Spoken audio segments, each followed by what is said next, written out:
Hivi leo taarifa zilizotufikia hivi punde, kiongozi wa Chadema ambaye ni makamu mwenyekiti Mheshimiwa John Heche akamatwa siku ya leo akiwa anaendelea na mkutano wake huko maeneo ya Kariakoo. Kiongozi huyo amekamatwa leo tarehe 22 mwezi wa 4 mwaka 2025 na baadaye alifikishwa katika kituo kidogo pale Msimbazi kabla ya kufikishwa katika kituo kikuu. Na mtazamaji, hiki ndicho kinachojiri maeneo ya huko Kariakoo, na vurugu hizi zimetokana baada ya wafuasi wa Chadema kuleta mgongano ama vurugu dhidi ya askari polisi waliokuwepo katika eneo hilo.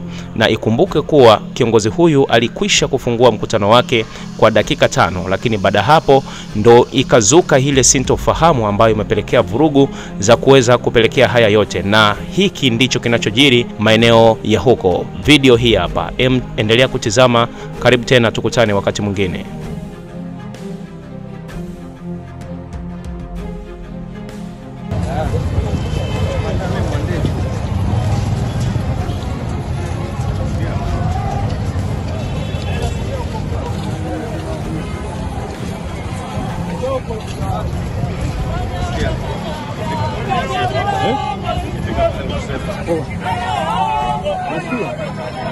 Wewe unaondoka.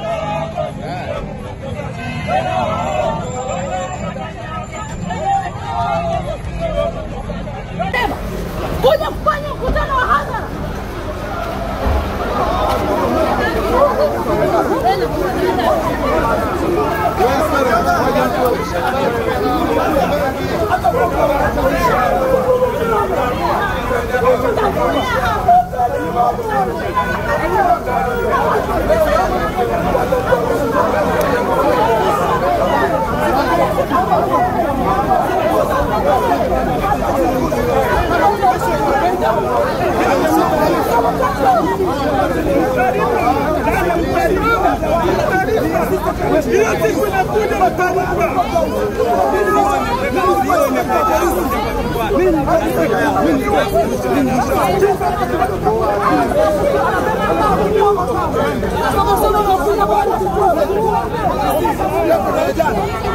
Namba